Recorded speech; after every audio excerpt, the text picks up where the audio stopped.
કહેવાય છે ને ધીરજના ફળ મીઠા હોય છે અને આજે મને ફાઇનલી મળી ગયા હતા. હલો, નમઃ શિવાય. કેમ છો બધા? જરૂરથી કહેજો અને નમઃ શિવાય લખતા જાજો અને બોલતા પણ જાજો.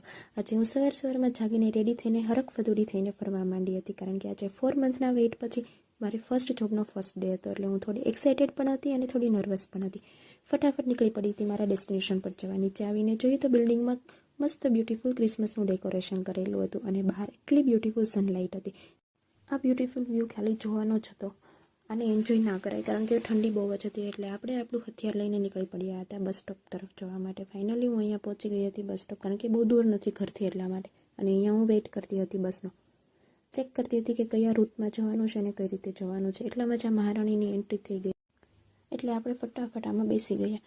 કાર્ડ ટેપ કર્યું પણ ના ચાલ્યું, કારણ કે હું ઘરેથી જોતા ભૂલી ગઈ હતી કે કાર્ડમાં બેલેન્સ ખતમ થઈ ગયું છે. એટલે આપણે કોઈને આપણે ટિકિટ લીધી અને બેસી ગયા બસમાં અને પહોંચી ગયા આપણા ડેસ્ટિનેશન પર.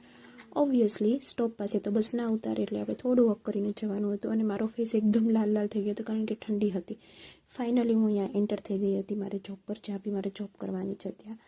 થોડી વેઇટ કરવાનું હતું, કારણ કે હું થોડી વહેલા આવી હતી. એટલે અહીંયા હું થોડો વેઇટ કરતી હતી. એટલે મિરર ક્વીન બનવાનો હતો આપણને શોખ જ છે. એટલે અહીંયા મારા નાટક શરૂ થઈ ગયા હતા અને હું જોતી હતી કલેક્શન કે શું શું છે, કઈ રીતે છે વિન્ટરનું કલેક્શન. અહીંયા હું વેઇટ કરતી હતી અને ફાઇનલી ફર્સ્ટ ડે હતો, એટલે મારી ટ્રેનિંગ હતી આજે. એટલે ટ્રેનિંગ ચાલુ થઈ ગઈ. એમાં હું બહુ વધારે શૂટ ના કરી શકું, પણ મેં થોડી નાની નાની ક્લિપ લીધી છે. અહીંયા અમને બધી પ્રોડક્ટ વિશે નોલેજ આપતા હતા, કઈ વસ્તુ ક્યાં હોય, કઈ રીતે યુઝ કરવાનું, એ બધું નોલેજ આપતા હતા. કઈ રીતે આખું સ્ટ્રક્ચર હોય છે, કઈ રીતે એને બધું મેનેજ કરવાનું, એ બધી હતું. અહીંયા અમારું ઓરિએન્ટેશન ચાલુ હતું, જે અમને આખા બધા વિડીયો બતાવીને સમજાવતા હતા. અને અહીંયા અમારા સ્કેડ્યુલને એ બધું નોલેજ આપતા હતા.